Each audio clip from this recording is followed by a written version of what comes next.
You have come prepared for 1 Thessalonians chapter 3. Go to 1 Thessalonians chapter 2 verse 18. Therefore, we wanted to come to you, even I, Paul, time and again. But Satan hindered us. Look at what Apostle Paul is wanting to do. He wanted to come to the Thessalonian church, but somebody is preventing him. And that is the Satan himself is preventing Apostle Paul to come to the Thessalonian church.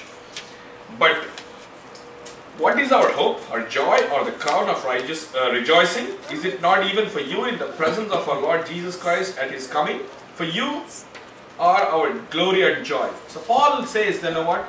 This church that God has built brings glory to Paul, and it also brings glory to Christ. Amen. So now the work of Paul is identified by the fruit that comes out of the church. Amen. The fruit that comes out of a church brings glory to Apostle Paul and also to Christ. Amen. Because that is what Paul says in the last part of 1 Thessalonians chapter 2. For you are our glory and joy. What brings glory to Paul is fruit coming out of this church. Amen. Joy coming out of this church. For you are our glory and joy. So where are we? The moment Paul wanted to go to the Thessalonian church, what has happened? The devil got ready. He said, you're not going to go. The devil prevented. So the devil is in the business of preventing you from God's plans, God's work. So what do? Look at what Paul did. So go to 1 Thessalonians chapter 3. Therefore we could no longer endure it. We thought it good to be left in Athens alone. So what did Paul do? When this problem was there, when the devil was constantly preventing Paul, Paul said, you know what, let me stay back. Let me stay back in Athens. And sent Timothy, our brother and minister of God, and our fellow laborer in the gospel of Christ, to establish you and to encourage you concerning your faith. So we see that now Paul sends Timothy, a younger brother. Timothy is now designed to go. So Timothy is probably a new brother, young brother. He must not have experience in going to these places. Amen? But now Timothy got an opportunity to go because the devil prevented Paul from going. So Paul said, you know what, I'm not going, I'm going to send somebody else. So that means Timothy was willing to go. Amen? Though he was not ready, though he was not fully equipped, though he didn't have the experience, but he just listened to Apostle Paul and said, many of us want some company. Right? I can't go one by myself, brother. I can't just, I need you. I need somebody else. So Paul said, Timothy, can you go? Timothy said, yes, I'll go. So he went. So he got now the experience of a missionary trip. So then we see that Timothy now goes and brings back good report. Verse 3, that no one should be shaken by these afflictions, for you yourselves know that we were appointed to this. So Apostle Paul says here that concerning faith, that no one should be shaken by these afflictions. So the Thessalonian church is going through a lot of persecution at this point of time. And we see Paul saying that, you know what, since I am experienced, I have faced tribulations, and the Lord of comfort has comforted me.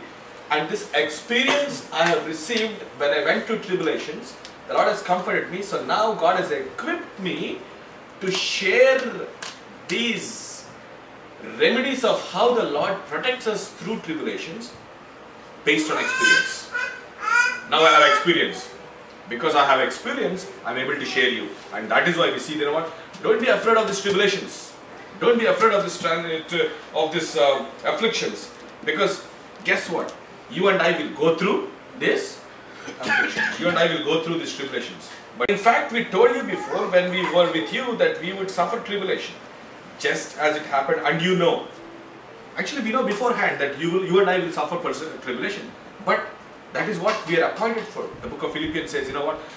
It is appointed for God not just to believe for His name's sake, but also to suffer persecution, right? 2 Timothy says the same scripture, same words, that you and I will go through persecution, right? How we endure, what type of persecution you endure, we would not know, right? It's not a formula based. We may not have the same persecution that Apostle Paul has faced. Verse 5, for this reason, when I could no longer endure it, I sent to know your faith, lest by some means the tempter has tempted you, and our labor might be in vain. But now that Timothy has come to us from you and brought us good news of your faith and love, and that you always have good remembrance of us, greatly desiring to see us, and we also to see you. So Timothy comes back and gives good report. Amen. What is the report Timothy gives a report to? He says, you know what? They're all walking in the same traditions that Paul said. Amen. You can go to a church and see the traditions are correct or not. Right or wrong. The traditions are exactly. Paul says, you know, Timothy. Paul says about Timothy, Timothy, he is my dear son. Look at this one verse. Go to Philippians. I trust in the Lord Jesus to send Timothy to you shortly, that I also may be encouraged when I know your state. For I have no one like-minded who will sincerely care for your state. Can you believe that Apostle Paul writes this verse? He says that I have no one like-minded. That means you can find a brother and say, is this brother like-minded to the ministry or not? So that means this brother comes back and says, Apostle Paul, when you go there, says, yes, I'll go. Somebody will say, brother, now it's winter time, it's too cold there. Somebody says, brother, it's summer time, there's not going to be anybody there. Do you still want me to go?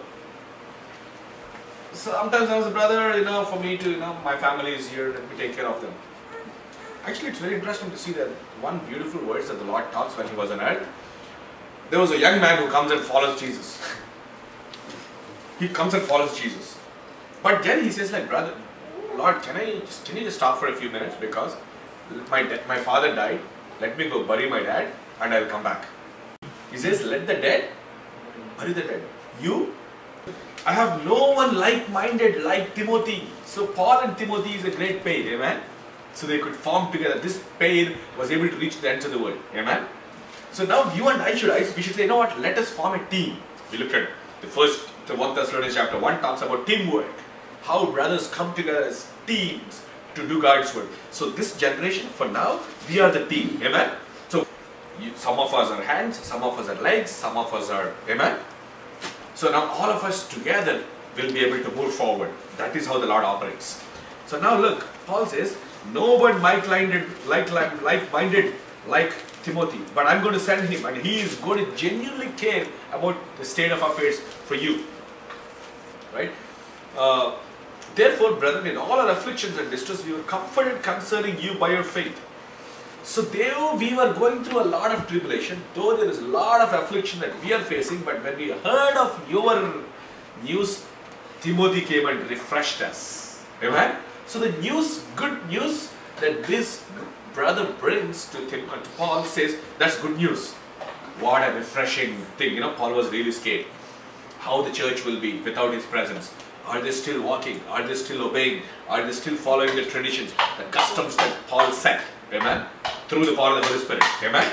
So we see that, when he comes back, we were so much comforted and refreshed. Verse 5, for now we live if we stand fast in the Lord. For what thanks can be rendered to God for you, for all the joy with which we rejoice for your sake before our God? So look at this. A true father rejoices when his children are happy. Amen? Now we see that the same tone, same language, same behavior, same custom, traditions that Paul said, are the Thessalonians following or not? And now when Paul comes to say, yes, they're following, Paul is refreshed. There's so much joy. As a father in Christ, as a mother in Christ, he's saying, you know what? This is exactly what I want, that your faith would grow more and more. Amen? That you would abound in love more and more. For what thanks can be rendered to God? What else can we do other than be thankful to God for your state, which we rejoice for your sake before our God, night and day praying exceedingly. This word 10 is important because Paul constantly reminds us that he is praying for the church night and day. Night and day. So I went back to the Lord and asked this, Lord, how can a brother pray for another church night and day? That means whenever Paul remembers, the Lord was telling me, whenever. So now of yourself, is the Lord responding back. You know what the Lord was telling me? Like, you think about one church, right? Take for example a church called in India called Aziz Nagar. It's a beautiful church that the Lord built now. So whenever I remember Aziz Nagar, the Lord says, you know what? He used to bring thankfulness into my heart. In the night time, if I think of Aziz Nagar, then the Lord is saying, you know what? The Lord did fantastic work. The Lord completed something. The Lord did miracles there, right? The Lord brings joy, happiness into your life. Whenever you remember that church, amen, then you Apostle Paul saying, whenever I remember Thessalonian church, whether it was day or it was night, the Lord brought joy into my heart. Amen?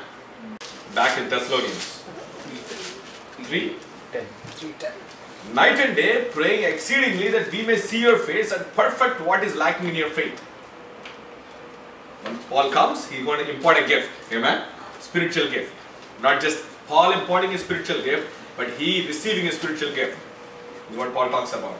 Verse 11. Now may our Lord, our God and Father himself and our Lord Jesus Christ direct our way to you. Is that an awesome prayer? That Paul says, you know what? May the Lord God direct our way towards you. We wanted to come, but I could not come. But I'm going to send Timothy, but at the right time, at the right place, I'm going to come. God willing, and give you, impart a spiritual blessing to you. Impart a spiritual blessing to you, right? And now may the Lord make you increase and abound in love to one another and to all, just as we do to you. So this is a beautiful verse. Paul says, we loved you with all our heart. We loved you as a father, as a mother, as a brother. And I expect you that you love your fellow brothers also like that. And the whole church like that. Right? And may the Lord make you increase and abound in love in one another unto all, just as we do to you. Verse 13. So that we may establish your hearts blameless in holiness.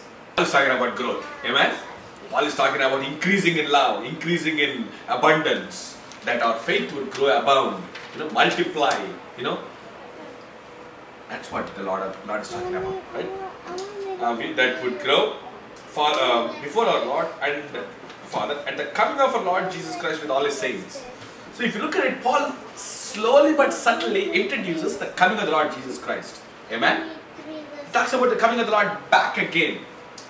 By the way, if you had listened to the first message, you would have, chapter 1, you have seen that Thessalonians is the first book Apostle Paul has written. But you see, the early church was constantly waiting for the coming back of the Lord Jesus Christ. You know that? Because they have seen the resurrection, the ascension of the Lord Jesus Christ, and they have seen. But the angels say that, you know what, why are you looking up? The same Jesus in which he was taken up, in like manner is going to come back. Amen? In like manner is going to come back. So they were all expecting the coming of the Lord Jesus Christ. Then him we may establish your hearts blameless in holiness before our God and Father at the coming of the Lord Jesus Christ with all his saints. So we see Paul talk about the coming back of the Lord Jesus Christ. Amen? Let's close our eyes and examine our lives.